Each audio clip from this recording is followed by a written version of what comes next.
Hello again. I'm Angie Herenek and I'm the queen of cuisine. And today I'm actually marinating some Boston butt, which is basically a pork shoulder. I need to do this days in advance. So I'm preparing a meal for Celebrate Recovery this Friday, and today is Tuesday. So I'm just going to show you what I've done for my marinade, and then I'm going to put it on the meat, and then basically going to put it in the refrigerator to let it marinate over the next 3.5-4 days. What I've done is I took 12 ounces of pineapple juice, a teaspoon of liquid smoke, 2 7-ounce cans, so a total of 14 ounces of chipotle in adobo sauce, a half a cup of extra virgin olive oil, a tablespoon of salt, a teaspoon of pepper, 1/4 cup of brown sugar, 4 cloves of garlic, and a tablespoon of dried thyme. That's my marinade. So I've already got everything in my processor, so let me just whiz it for a second or two.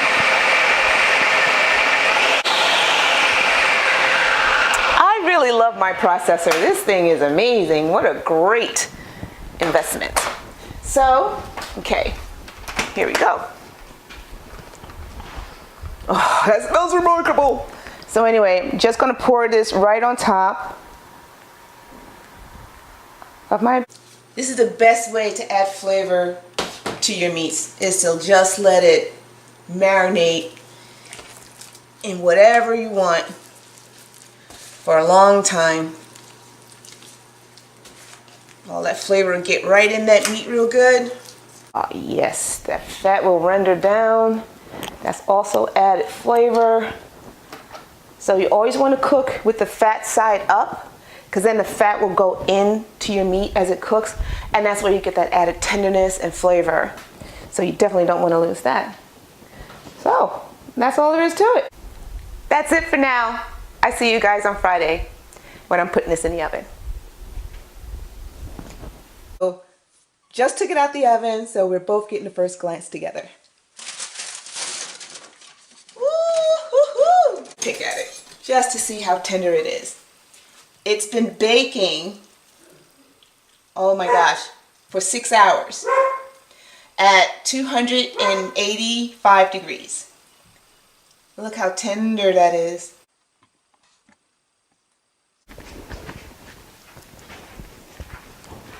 Hello everyone, I'm Angie Herenek, and I'm continuing with my recipe that I started on Tuesday. Today's Friday, so on Tuesday I started marinating a Boston butt, actually 3 of them, to prepare for tonight's meeting for the folks at Celebrate Recovery at Family Worship Center here in Cairo, Georgia.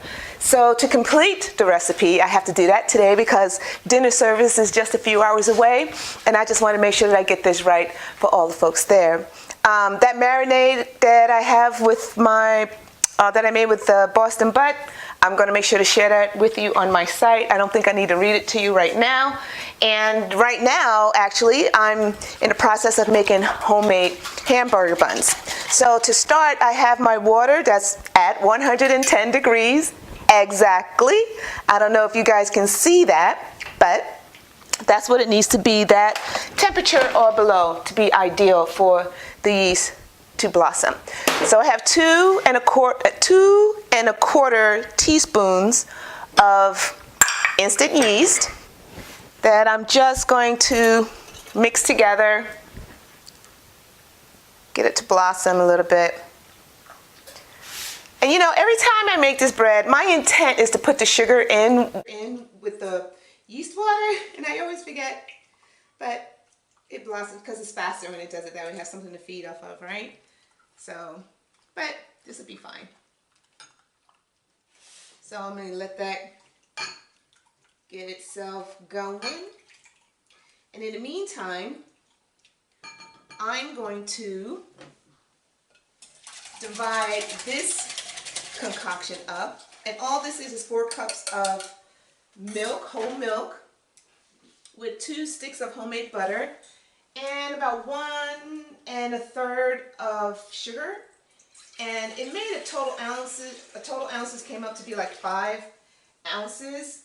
So I'm just trying to get to 2 1/2 in there to split it.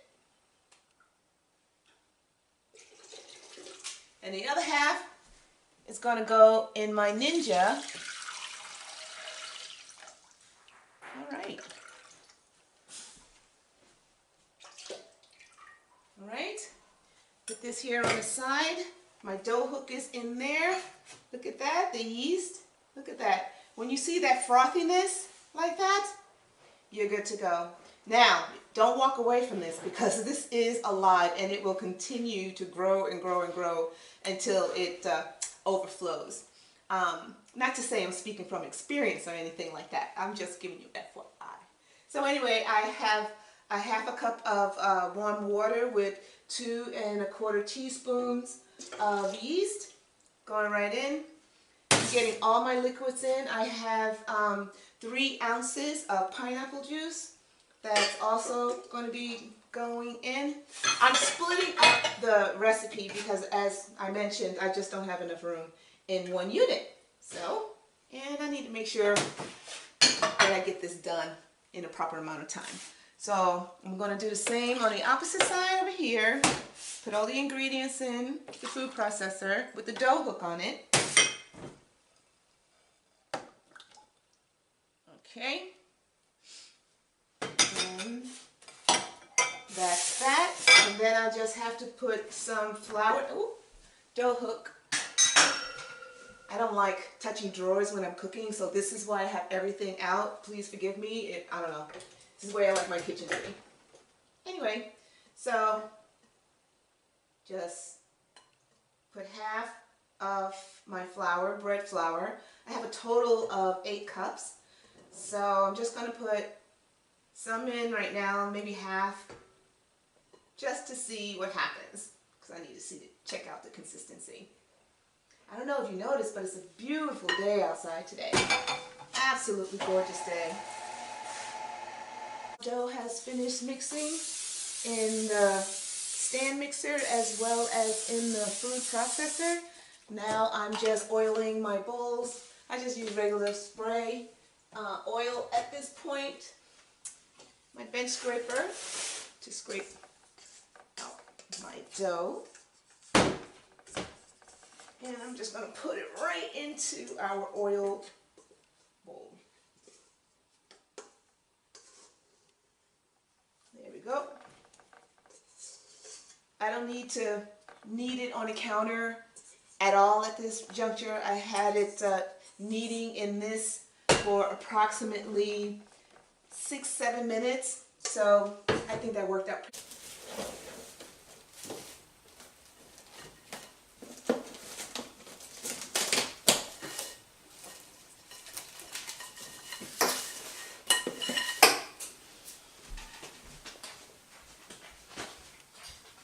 Hey, as we continue, I thought it'd be a good idea to make a nice juice to go with the pork butt. Now that pork butt is tasting awfully good. It's got a little bit of kick in it. Yum!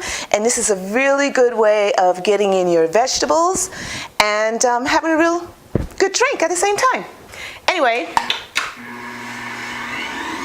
I'm going to juice up all these carrots that you see right here in this basket, along with approximately 12 Granny Smith apples and approximately 12 stalks of celery, along with some ginger, and that's it. All right, here we go.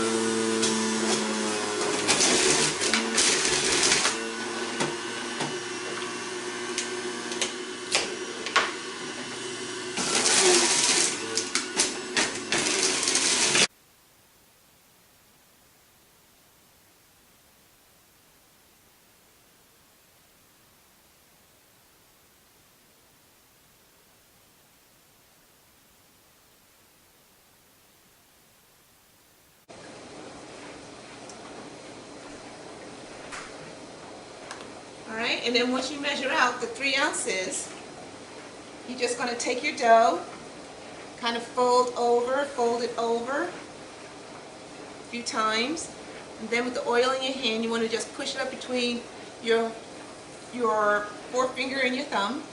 Just keep pushing, pushing, pushing, and then a slight turn, and then put it right on your mat.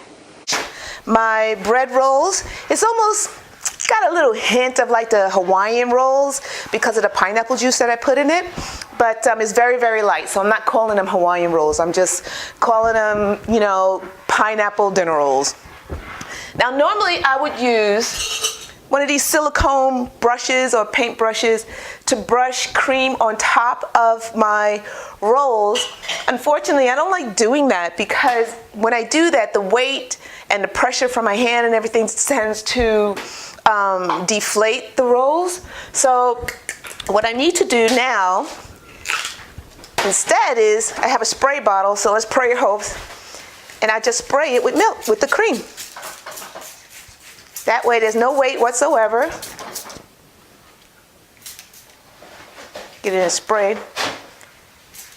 There we go. Spray, spray, spray, spray, spray, spray, spray, spray, spray, spray, spray, spray, spray. That's it. Just spray all over. And here at this juncture, I'm going to use black sesame seeds to put on top.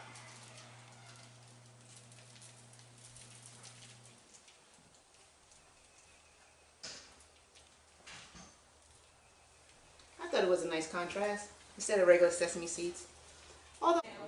Okay, ladies and gentlemen, we're here at Family Worship Center to partake in celebrating recovery, and here are those black sesame seed pineapple dinner rolls that I made. My husband made the gravy from the remains of the chipotle pork butt. Boston butt right here, pulled pork already ready to go. We have some Brunswick stew right over here, some parsley being chopped to put on top of our pork butt. And then we have our broccoli slaw. I've topped with dried cranberry. And then in the back right here, if you want some added crunch, there's some ground up pork skin and fresh pepitas, which is roasted pumpkin seeds. And then over here, yum, yum, yum, we got some dessert here, banana pudding that's being scooped out with strawberry shortcake, looks like. Yum, yum, and yum. And look at all the folks that's just showing up right now. It's going to be a big event, ladies and gentlemen. I wish you were here. Family Worship Center here in Cairo, Georgia.